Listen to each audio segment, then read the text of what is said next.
Hi student, yes study knowledge point में आपका स्वागत है। हम लोगों ने फर्स्ट वीडियो क्लिप देखे हैं। अब सेकंड वीडियो क्लिप देखेंगे जिसमें हम आज आपको बताने चल रहे हैं trigonometrical ratio of certain angle, जिसको हिंदी में कहते हैं निश्चित कोणों के लिए त्रिकोणमिति अनुपात। इसमें जो निश्चित कोण है बेटा वो एकदम सिंपल है। 0 डिग्री, 30 डिग्री, 45 डिग्री, 60 डिग्री और 90 डिग्री। आज हम इन्हीं में से किन्हीं दो की वैल्यू निकालना सीखेंगे। सबसे पहले हम सीखते हैं 30 डिग्री और 60 डिग्री को। एक बेसिक कॉन्सेप्ट के साथ आइए सीखा जाए। इसके लिए हम लोग सबसे पहले क्या करते हैं, 30 डिग्री और 60 डिग्री एक आसानी से सीखने के लिए हम लोग एक ट्रायंगल का प्रयोग करते हैं, जिस ट्रायंगल का नाम है इक्विलैटरल ट्रायंगल, जिसे हिंदी में कहते हैं समबाहु त्रिभुज।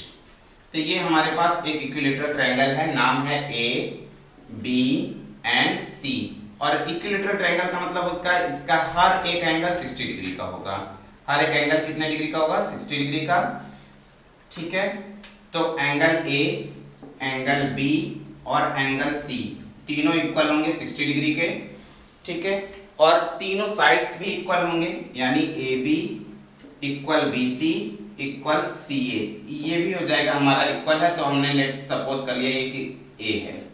तो ये हमारा ए साइड है, ये भी हमारा ए साइड है, और इस पे हम एक परपेंडिकुलर डालते हैं, यानी बीसी पर हमने परपेंडिकुलर डाल दिया एडी। क्या डाल दिया? एडी। अब ये हो गया हमारा बीसी पर परपेंडिकुलर एडी। तो हमें ये हमारा जो साइड हो जाएगा ये हाफ हो जाएगा, ए हाफ, और ए भी हो गया ए हाफ। अब हम क्या करेंगे, ये साइड हमें नहीं पता है, यानी अगर हम एक ट्रायंगल लें, in triangle A B D, triangle A B D, अगर हम ए बी डी ट्रायंगल लेते हैं तो इस ट्रायंगल में हमारा ये 60 डिग्री है, और एंगल ए जो है ये हमारा कितना हो जाएगा? 30 डिग्री। कितना हो जाएगा? 30 डिग्री, और ये भी हाफ हो जाएगा 30 डिग्री। तो यानी B A D, angle B A D कितना होगा? B A D is equal to 30 degree. ठीक है, अब ये हमारा ट्रायंगल हो गया और ये हमारा 90 डिग्री है, तो ये हमारा राइट एंगल ट्रायंगल हो गया। ट्रायंगल ए बी डी क्या है? राइट एंगल ट्रायंगल है। अब इस राइट एंगल ट्रायंगल में ये हमारा हाइपोटेनियस होगा, ये हमारा बेस होगा, और ये हमारा परपेंडिकुलर होगा। तो हम बाय यूजिंग करेंगे, बाय पाइथागोरस थ्योरम यूज करेंगे। तो पाइथागोरस थ्योरम क्या होता है? पाइथागोरस थ्योरम यूज करते हैं, तो पाइथागोरस थ्योरम होगा A B square is equal to B D square plus A D square. अब हमें ए बी की वैल्यू फाइंड है कितना? A square. बी डी की वैल्यू फाइंड है ए अपॉन 2 का होल स्क्वायर, और ए डी की वैल्यू हमें नहीं फाइंड है, तो A D square is equal to होगा A square minus A square upon 4। A D square is equal to LCM हो गया 4, तो ये हो गया 4a square minus a square. तो ए डी स्क्वायर की वैल्यू आ गई 3a स्क्वायर अपॉन 4। अब हमारे पास ए डी की वैल्यू ऑब्टेन करेंगे तो क्या होगा? a root 3 upon 2। ये हमारी ए डी की वैल्यू फाइंड हो गई। अब हमारे पास इन ट्रायंगल ए बी डी में, ट्रायंगल ए बी डी में एंगल बी ए डी कितना हो गया बेटा? 30 डिग्री। और अगर ये 30 डिग्री है तो इसके सामने BD जो साइड होगी, यानी BD साइड जो होगी वो हमारी परपेंडिकुलर होगी, परपेंडिकुलर, और जिसकी वैल्यू होगी a अपॉन 2। ठीक है, हाइपोटेनियस जो होगा वो होगा AB, जिसे हम हाइपोटेनियस बोलेंगे, ये होगी वैल्यू a, और AD जो होगा वो बेस होगा, AD बेस हो गया, जिसे हम बोलेंगे a रूट 3 अपॉन 2। अब हम आराम से एक एक रेशियो निकालते हैं। पहला रेशियो हमारा साइन 30 डिग्री है, जिसका फार्मूला होता है परपेंडिकुलर अपॉन हाइपोटेनियस। तो साइन 30 डिग्री परपेंडिकुलर की वैल्यू होगी हमारे पास, परपेंडिकुलर की वैल्यू a अपॉन 2 है, और हाइपोटेनियस की वैल्यू है a अपॉन 1। इसको रेसिप्रोकल करते हैं तो a upon 2 multiply 1 upon a से a कैंसिल हो गया, तो हमारे पास बचा क्या? Sine 30 degree equal 1 upon 2।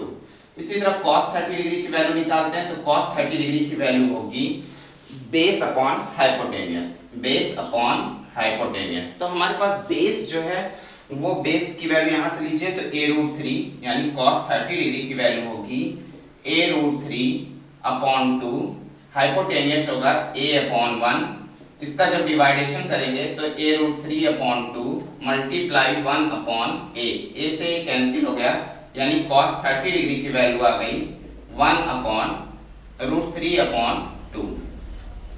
और लास्ट हमारा tan 30 डिग्री, तो tan 30 डिग्री के लिए हमारे पास फार्मूला हो गया p अपॉन b। तो p की वैल्यू हमारे पास a अपॉन 2 है, tan 30 डिग्री यानी a अपॉन 2, p की value a upon 2 upon b की value a√3 upon 2, a√3 upon 2। अब 2 से 2 कैंसिल हो गया, a से a भी कैंसिल हो गया, तो हमारे पास tan 30 डिग्री की वैल्यू आ गई 1 अपॉन √3।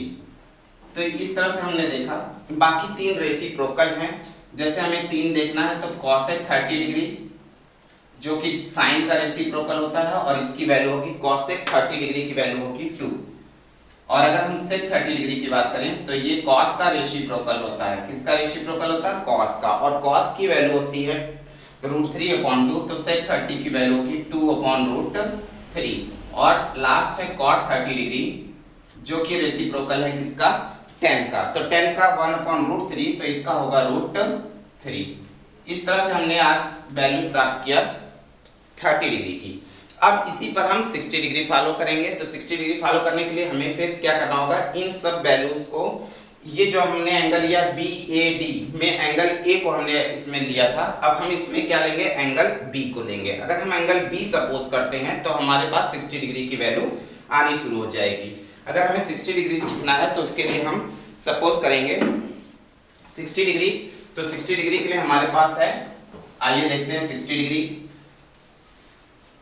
60 डिग्री के लिए हम अप्लाई करेंगे, ट्रायंगल वही रहेगा, सिर्फ एंगल चेंज होगा। तो अब हम एंगल लेंगे B, यानी एंगल B। इन ट्रायंगल कौन सा इस्तेमाल कर रहे हैं? ट्रायंगल ADB या ट्रायंगल ABD, और एंगल B इक्वल टू हमारे पास क्या है, 60 डिग्री। अगर हम इसकी बात करें तो हमारे पास अब इसके अनुसार हमारा परपेंडिकुलर होगा AD। परपेंडिकुलर क्या होगा? AD, और AD की वैल्यू कितनी है? a√3 upon 2। और बेस कितना होगा? बेस हमारा होगा BD, BD की वैल्यू है BD की वैल्यू है a अपॉन 2। और लास्ट हमारा हाइपोटेनियस है जिसकी वैल्यू AB रहेगी, AB, और इसकी वैल्यू है a। अब हम 60 डिग्री फॉलो करते हैं, जैसे हमें sin 60 चाहिए, तो sin 60 फार्मूला होगा परपेंडिकुलर अपॉन हाइपोटेनियस, यानी sin 60 की वैल्यू आ जाएगी, sin 60 इक्वल टू कितना होगा, sin 60 के लिए हमारे पास परपेंडिकुलर की वैल्यू हो गई a√3 अपॉन 2, a√3 अपॉन 2, और हाइपोटेनियस की वैल्यू हो गई a अपॉन 1। तो यानी इसको सॉल्व करेंगे तो sin 60 डिग्री की वैल्यू आ जाएगी, a से a कैंसिल आउट हो जाएगा, √3 अपॉन 2। और अगर हम cos 60 की बात करें तो cos 60 का होगा base upon hypotenuse, value put करें तो cos 60 की वैल्यू होगी cos 60 यानी बेस हमारा है a अपॉन 2, तो ये हो गया a अपॉन 2, हाइपोटेनियस हो गया a अपॉन 1, हाइपोटेनियस हमारा हो गया a अपॉन 1। तो इसको जब हम सॉल्व करते हैं तो ये होगा a upon 2 multiply 1 upon a, cancel करेंगे तो हमारे पास cos 60 डिग्री की वैल्यू आ जाएगी 1 अपॉन 2। अब अगला है tan 60 डिग्री, तो tan 60 का पहले फार्मूला याद करिए, तो tan 60 का फार्मूला होगा p अपॉन b। तो tan 60 डिग्री p की वैल्यू हमारे पास है a√3 अपॉन 2, और b की वैल्यू है a अपॉन 2। तो 2 से 2 कैंसिल, a से a कैंसिल, tan 60 डिग्री की वैल्यू आ गई √3। अब हम वैल्यू जाने, अगर इसका cosec पॉइंट नोट करते हैं तो cosec 60 डिग्री की वैल्यू होगी cosec 60 डिग्री यानी 2 अपॉन √3। sec 60 डिग्री की वैल्यू जानने की कोशिश करें तो sec 60 की वैल्यू होगी 1 अपॉन 2 यानी इसका 2 हो गया, और cot 60 डिग्री की वैल्यू जानने की कोशिश करें तो cot 60 डिग्री की वैल्यू होगी 1 अपॉन √3। इस तरह से बच्चों आज के टॉपिक में हम लोगों ने देखा sin 60, cos 60, tan 60, cosec 60, sec 60 और tan 60। इसके अलावा हम लोगों ने 30 डिग्री के वैल्यूज देखे, sin 30, cos 30, tan 30 और cosec 30, sec 30 और cot 30। ठीक है, अब अगले नेक्स्ट वीडियो में हम लोग देखेंगे 0 डिग्री और 45 डिग्री और 90 डिग्री। ठीक है, अब अगले क्लिप पे नेक्स्ट डे। Have a